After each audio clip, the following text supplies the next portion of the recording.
Yes, iluluto natin ngayon delatang tuna. Lalagyan natin ng kamote at saka ng pechay. So, nagpainit na ho tayo ng kaunting mantika. So, meron tayong mantika at umpisahan na nating igisa ang ating sibuyas. Yan. Okay. Ang delatang tuna, ang negative lang ho doon, medyo mas maalat siya. At saka, kung oil-based siya, medyo mas maraming fats. Pero maraming klase ng delat. Maraming klase ng delatang tuna. Merong water-based at meron ding oil-based. So, depende kung anong gusto nyo. Ang maganda lang sa lulutuin natin ngayon, maganda to sa inyong puso, mata, immunity, buto. So, pagkatapos ho ng ating sibuyas, ilagay na ang ating bawang. Yan. Okay. Gisa-gisa lamang yan. At isasama na rin natin yung ating tuna. Okay, ito na po ang ating delatang tuna. Isa po sa dapat nating madalas kainin ay isda. Sana 5 times a week, kakain tayo ng ating isda. At ang mga example ng mga isda na pwede nating kainin, syempre mas gusto natin sariwa. Ang kagandahan ng sa delatang tuna, lagi itong nasa sari-sari store na pinakamalapit sa atin. O kaya, pwede nating iimbak sa bahay hanggang 3 to 4 years kasi matagal naman ang expiration date nito. So, pag biglang walang mailuto, oras de peligro, ika nga, matagal pa ang payday, pwede natin itong iulam. So, igisa ang ating tuna. Ang mga isda na mga magagandang kainin, yung mackerel, itong tuna, pamilya to ng mackerel. Kasama dyan yung mga galunggong, sardinas, tuna, tamban. Yan. So, yan yung pamilya ng pwede nating. Yes. So, ang bango. Ang ginamit ko, olive oil based. So, meron din namang olive oil based, merong corn oil based. So, depende na sa makikita nyo sa inyong sari-sari store kung ano yung available. Napakaraming brands, iba-iba. Ang kagandahan nga nito, sabi ko sa inyo, matagal tong pwedeng i-imbak dun sa ating lagyanan, sa ating stock room. Yan. So, ginisa natin. Ngayon, habang ginigisa natin, pwede na natin siyang isabay yung ating kamote. Kasi matatagalan ng konti yung ating kamote. So, isabay na rin nating igisa. Yan. Ito po ang ating kamote. Mas yellow-orange, mas orange, at saka yung violet. Yan ho yung mga masusustansyang kamote. Okay, mamaya natin sasabihin lahat habang inano ko muna para habang sinasabi natin yung mga benefits at saka sustansya, nandyan na. Papalambutin lang muna natin yung ating kamote. At para lumambot yung ating kamote, ihanda na natin yung ating tubig. So, lagyan natin ng kaunting tubig. Yan. Ito yung magpapalambot dun sa ating kamote. Kung gusto nyo mas masabaw, pwede. At pwede nyo nang timplahan habang pinapalambot yung ating kamote. Paminta ang ating panimpla. Yung iba po, kung sa tingin nyo matabang, kung water-based, medyo matabang, yung inyong nakuhang tuna, pwede pong lagyan ng konting patis or konting asin. Depende kung ano yung preferred yung panimpla. Pwede din po ang toyo. Asin, toyo, patis, oyster sauce, pwede po lahat yan.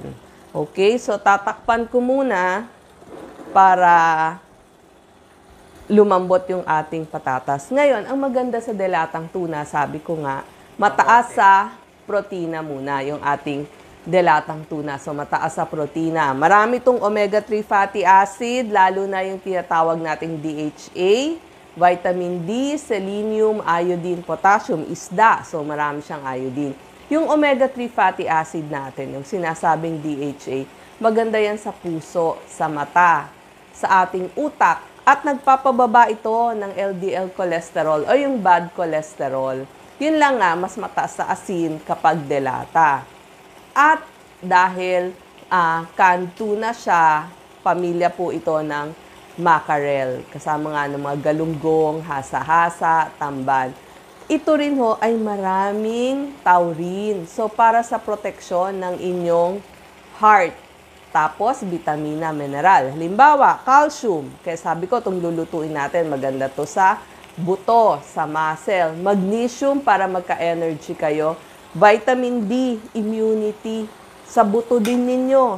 At saka sa brain ninyo. Tapos, sa mga gustong magpapayat, pero may protina, ang delatang tuna ay nababagay sa inyo. At maganda to sa mata ha, lalo na yung mga nagda-dry eyes dahil sa omega-3 fatty acid niya. So, delatang tuna maganda. Omega-3 fatty acid para dun sa retina ninyo, yung part ng inyong eyes. Gayon, ang pechay na isasahog natin mamaya, so pinapalambot ko lang ha. So, para hindi matuyuan, pwede nyong lagyan ng more water. Yan. Yung kamote para Yung ating kamote, beta-carotene to. Vitamin A, yung beta-carotene, para dumami yung mga vitamin A para sa bata. Di ba may protina na tayo galing dun sa canned tuna. So, yung kamote naman, ang source ng carbohydrates natin. So, complete meal na ito. May vitamin C. Para umikli ang sipon ninyo, lalo na ngayon, ang dami-daming may sipon. Tapos, pampaganda pa ng inyong kutis. May potassium to para sa inyong puso, blood pressure, muscle, tapos, para hindi ho kayo magka-heart disease.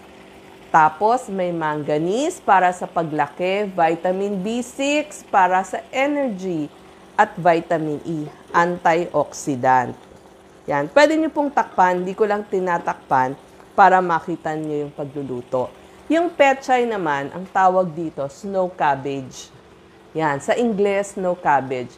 May calcium. Dahil green leaf ito, may calcium, may iron, may folate, may magnesium, phosphorus, sodium, zinc, at meron din siyang beta-carotene, vitamin A, antioxidants para sa tiyan ninyo dahil marami itong fiber, sa tiyan ninyo, sa digestion. Yes, maganda sa mga diabetic itong pechay.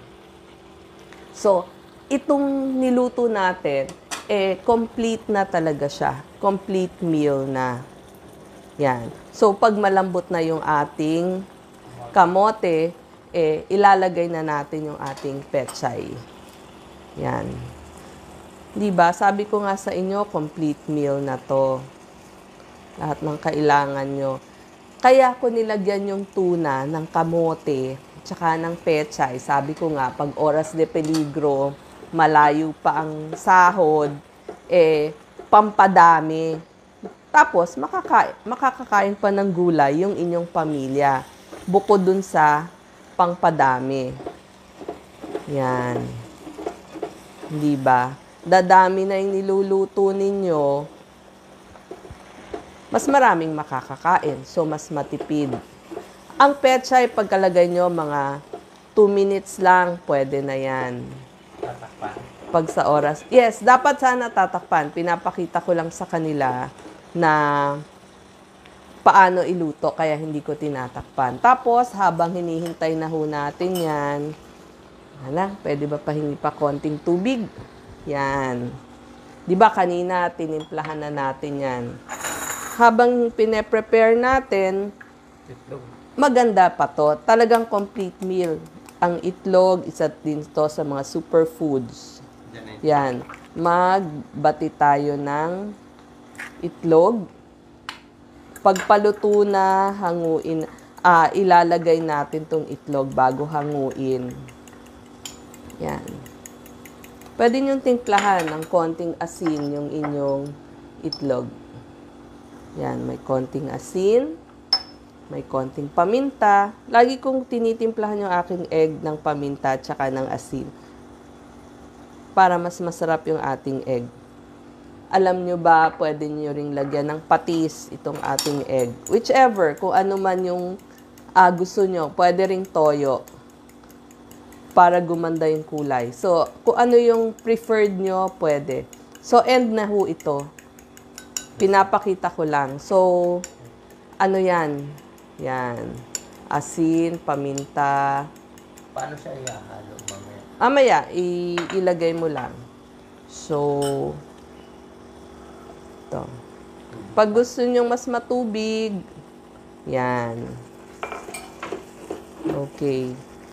Siyempre, minsan masarap isabaw sa ating kanin yung medyo may konting sauce. Tsaka para mas maluto din yung inyong kamote. Tsaka yung inyong pechay. Actually, yung pechay, mabilis lang yan. Mabilis lang yan lutuin eh. Yan. So, 2 more minutes, luto na yung ating pechay. At ilalagay na rin natin yung ating itlog.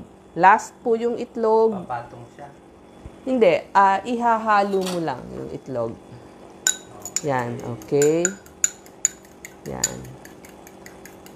Ito po yung ating itlog. Ilagay nyo lang ho dun sa ibabaw. Sabay halo. Yan. Tapos, haluin ninyo. Para mas malasa yung niluluto ninyo. Yan. Siguradong masasarapan to ng inyong pamilya. So, yung isang can ng delatang tuna ninyo, 1 can, ay naparami natin. So, ang extender natin, may carbohydrates pa tayo, may fiber pa tayo, napakain pa natin ng gulay yung mga bata, nilagyan natin ng kamote, pechay. Actually, ang mga pwede nyong ihalo, kung wala kayong kamote, pwede ho ang patatas, pwede ang carrots, pwede ang upo, pwede yung any gulay na pangpalit dun sa kamote. Tapos sa dahon naman, pwede ho ang malunggay, repolyo, kung ano man yung nandyan sa inyong refrigerator na nakaimbak ninyo. Siyempre, minsan kung ano lang yung natira. Luto na po ang ating tuna, kamote, pechay, nilagyan ng itlog. Ready to eat na po. Okay, final words, pampapayat. Okay, pangpapayat sa gustong magjeta, pero kailangan nyo ng protina, carbohydrates, kompleto na po itong pinrepair natin. Mura lang to. Sa may high blood and kidney, bawasan lang yung alak. Yes, mas matabang ang timpla ninyo. Yan. Okay. Ganda po ng kulay, oh. So, complete meal na to. Lahat ng superfoods nandyan.